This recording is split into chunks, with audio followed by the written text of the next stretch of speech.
اور اسلام کا ایک مزاج ہے حیا کے پوائنٹ آف ویو سے، وہ ہر مسلمان کو پتا ہے، اس میں قطعاً کوئی گنجائش نہیں بنتی اس قسم کے کوئی برے فعل کی کہ کوئی شرمگاہ کے ساتھ اس طریقے سے کھیلے۔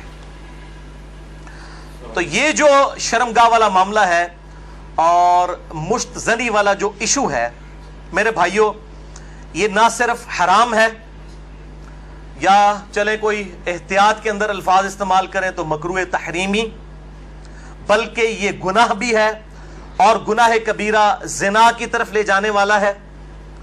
اس سے روزہ بھی ٹوٹ جائے گا اور روزے کا کفارہ بھی وہ سخت والا 60 روزوں والا ادا کرنا پڑے گا، اور ظاہر ہے کہ غسل بھی فرض ہوگا، اور کسی نہ کسی درجے میں یہ ہاتھوں اور دل کا زنا بھی ہے وَلِعَوْذُ بِاللَّهِ تعالی۔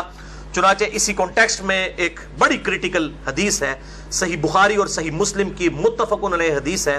صحیح بخاری میں 6612، صحیح مسلم میں 6754، اور مشکات میں بھی 86 نمبر پہ یہ حدیث موجود ہے کہ آپ صلی اللہ علیہ وسلم نے فرمایا کہ آنکھ کا زنا دیکھنا ہے، کانوں کا زنا سننا ہے، بے حیائی کی باتیں سننا، زبان کا زنا بولنا ہے، فحش گفتگو کرنا، ہاتھوں کا زنا پکڑنا ہے، ٹانگوں کا زنا چل کر جانا ہے، اور نفس تمنا اور آرزو کرتا ہے اور شرمگاہ اس کی تصدیق کر دیتی ہے وَلِعَوْذُ بِاللَّهِ تعالی۔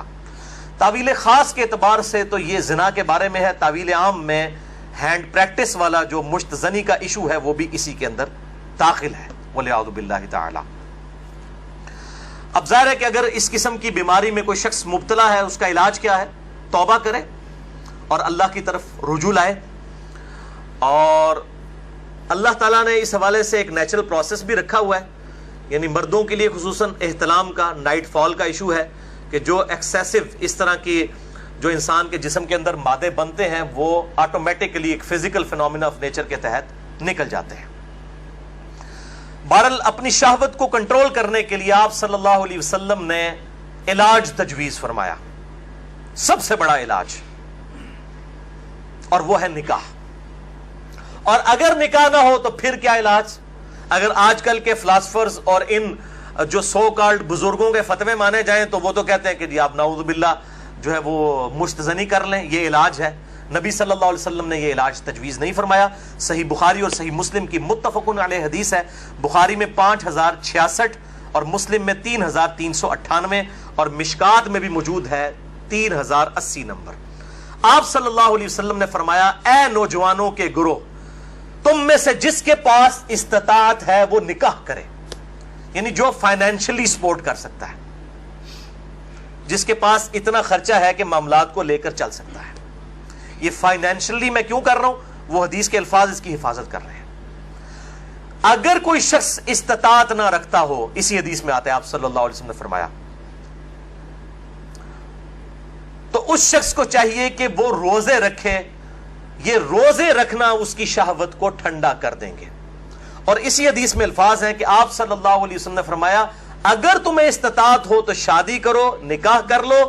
شادی کرنا نگاہوں کو نیچا کرتا ہے اور شرم گاہوں کی حفاظت کا ذریعہ ہے، اور جو شادی کی استطاعت نہ رکھے، یعنی فائنینشلی، یہ تو نہیں ہے کہ وہ نہ مرد ہے، نہ مرد ہوتا تو آپ صلی اللہ علیہ وسلم نکاح کا تو نہ کہہ رہے ہوتے، جو شادی کی استطاعت نہ رکھے وہ روزے رکھ لے۔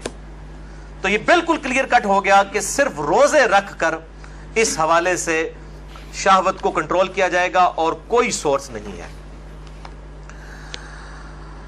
اور بھائیو، سوشل میڈیا کے اعتبار سے جو آج کل فتنہ اٹھا ہے، یعنی کمیونیکیشن گیپ ختم ہو چکا ہے فیس بک، یوٹیوب کے ذریعے۔ یعنی پہلے زمانوں کے اندر تو اگر کوئی لڑکی لڑکا آپس میں کسی اعتبار سے رابطہ بھی کرنا چاہتے تھے تو کوئی رابطے موجود نہیں ہوتے تھے، لیکن سوشل میڈیا اتنا بڑا فتنہ ہے کہ کوئی غیر محرم مرد و عورت آپس میں رابطہ کر سکتے ہیں۔